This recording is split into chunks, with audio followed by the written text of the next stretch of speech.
Halo, selamat datang di sesi pembedahan materi kita hari ini. Jujur aja, saya sangat antusias buat memandu kalian kali ini karena kita bakal terjun langsung, menyelam dalam banget ke salah satu topik teologi yang paling kompleks tapi juga paling krusial, yaitu Kristologi. Spesifiknya nih, kita akan mengupas tuntas satu subjek yang sering banget diperdebatkan dan disalahpahami, yaitu pribadi Kristus. Jadi, siapkan diri Anda karena kita bakal bongkar konsep ini lapis demi lapis berdasarkan sumber materi yang luar biasa ini. Nah, kita mulai dengan satu pertanyaan yang super tajam. Tetapi apa katamu? Siapakah aku ini? Ini bukan sekedar basa-basi loh ya. Ini adalah pertanyaan teologis pamungkas yang dilemparkan langsung oleh Yesus. Dan tahu nggak apa yang bikin geleng-geleng kepala? Murid-muridnya sendiri, orang-orang yang nongkrong bareng dia tiap hari, makan bareng, jalan bareng, selama 3 tahun penuh, itu aja sempat bingung dan gelagapan buat jawab pertanyaan ini dengan benar. Bayangin, kalau ring satunya saja kesulitan, apalagi pemahaman orang-orang modern zaman sekarang kan? Oke, mari kita bedah lebih dalam. Kalau pertanyaan, siapakah Yesus? Ini kita lemparkan ke masyarakat modern saat ini. Wah, jawabannya seringkali meleset jauh. Ada yang nganggap dia itu kayak mesin ATM atau pesugihan Gunung Kawi. Pokoknya sekedar tempat cari kekayaan instan. Ada juga yang mikir dia itu cuma bodyguard, penangkal bahaya, sekedar nabi biasa, atau malah kayak Superman si pembuat mujizat ajaib. Ironis banget kan? Makanya tujuan utama kita hari ini sangat jelas. Kita mau menyingkirkan semua miskonsepsi itu dan mencari tahu siapa sih pribadi Kristus yang sejati, murni bersumber dari teks Alkitab. Supaya nggak tersesat, ini peta jalan kita untuk membedah kebenaran hari ini. Pertama, kita bahas Yesus dalam kekekalan. Kedua, Sang Pencipta dan Nubuat. Ketiga, misteri mengosongkan diri. Dan terakhir, kita masuk ke pembahasan manusia sejati tanpa dosa. Kita masuk ke bagian pertama, Yesus dalam kekekalan sebelum permulaan zaman. Pernah kepikiran gak sih, sebelum sejarah alam semesta ini dimulai, dia itu ada di mana? Sumber materi kita merujuk pada satu istilah Yunani kuno yang sangat krusial, yaitu logos atau sang firman. Eksistensinya sebagai logos inilah yang mengkonfirmasi bahwa kodratnya itu kekal. Alkitab bilang dengan sangat tegas, pada mulanya adalah firman, dan firman itu adalah Allah. Tapi tunggu dulu, ini harus clear ya. Yesus itu bukan Allah Bapa, dan dia juga bukan Allah Roh Kudus.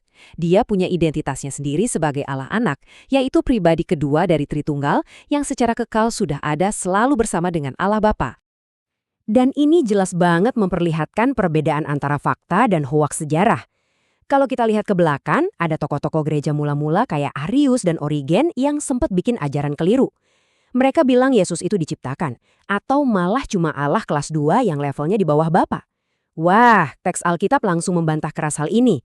Realitas ortodoksnya, Yesus sama sekali tidak diciptakan, dan dia 100% setara dengan Allah Bapa. Kekekalan mereka itu sama, nggak ada yang lebih rendah. Jujur aja, waktu sekolahan minggu dulu, kita sering dikasih pemahaman yang agak meleset. Kita sering mikir kalau penciptaan alam semesta itu murni proyek eksklusifnya Allah Bapa.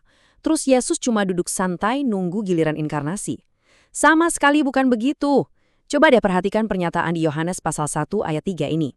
Sang anak itu sama sekali nggak menganggur. Dia adalah sang pencipta itu sendiri. Semuanya loh, entah itu galaksi yang bisa kita lihat atau dunia roh dan otoritas yang nggak kelihatan, semuanya diciptakan oleh dia. Lanjut ke bagian kedua, Sang Pencipta dan nubuat tentang Mesias yang dijanjikan. Mengingat dia adalah Sang Pencipta, kehadirannya di bumi ini fix bukan karena kebetulan, melainkan sudah diatur dan dinubuatkan secara super teliti. Menarik banget loh melihat bagaimana kita bisa melacak kedatangannya secara kronologis di Perjanjian Lama. Mulai dari kitab Kejadian, dia udah disebut sebagai keturunan perempuan. Lalu bergeser ke Yesaya yang meramalkan kelahirannya dari seorang perawan. Lanjut lagi, Nabi Mika bahkan memprediksi lokasi spesifik lahirnya di kota Bethlehem. Sampai akhirnya di Mazmur dan Zakaria, harganya waktu dikhianati 30 keping perak, dan cara kematiannya lewat penyaliban udah diprediksi semuanya. Ini jadi bukti valid kalau kedatangan Yesus adalah sebuah rancangan agung sejak kekekalan. Masuk ke bagian ketiga, misteri mengosongkan diri, alias inkarnasi atau kenosis. Logikanya kan gini, gimana caranya Tuhan Sang Pencipta alam semesta ini tiba-tiba bisa jadi manusia biasa? Nah, ini konsep teologis yang dalam banget. Di surat Filipi, Rasul Paulus menggunakan istilah mengosongkan dirinya. Konsep ini dikenal sebagai kenosis. Tapi, please jangan salah tangkap. Mengosongkan diri di sini bukan berarti Yesus ngerasa bosen, terus ngebuang keilahiannya dan berhenti jadi Allah. Mustahil dia berhenti jadi Allah. Sebenarnya yang ia lakukan itu secara sukarela membatasi, menyembunyikan dan menyelubungi kemuliaan ilahinya yang menyilaukan itu supaya ia bisa mengambil rupa seorang hamba menjadi manusia seutuhnya. Kita sering banget terjebak mikir kalau Yesus itu kayak Superman. Superman kan jatuh dari langit, punya tubuh asing impor dari luar angkasa yang kebal peluru dan kebal rasa sakit. Tapi, Yesus sama sekali bukan Superman. Dia nggak pakai tubuh impor dari surga.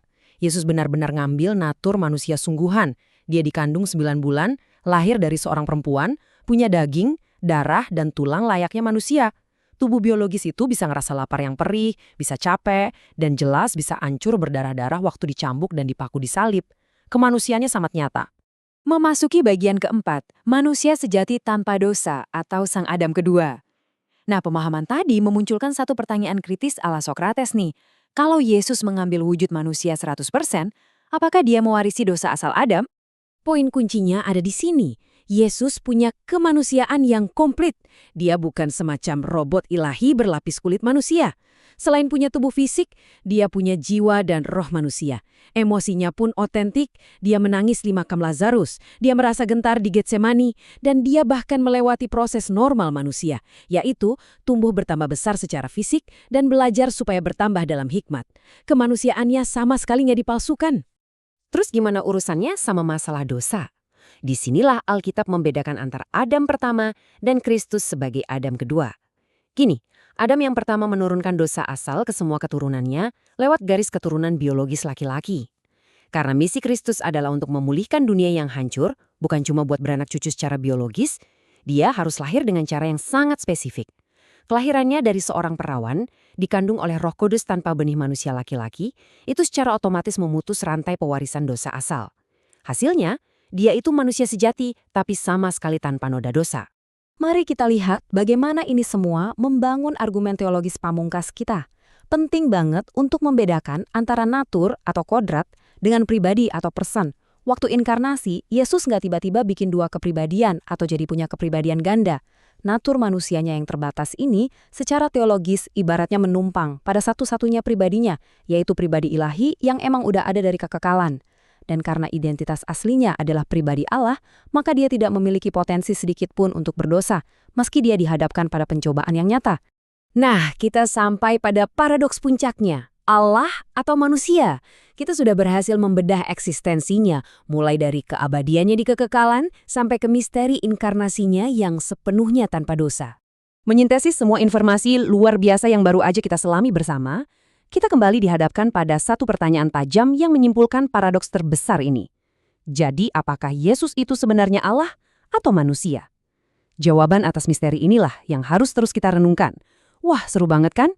Terima kasih sudah ikut terjun membedah materi yang luar biasa ini bareng saya, dan sampai jumpa di pembahasan kita berikutnya.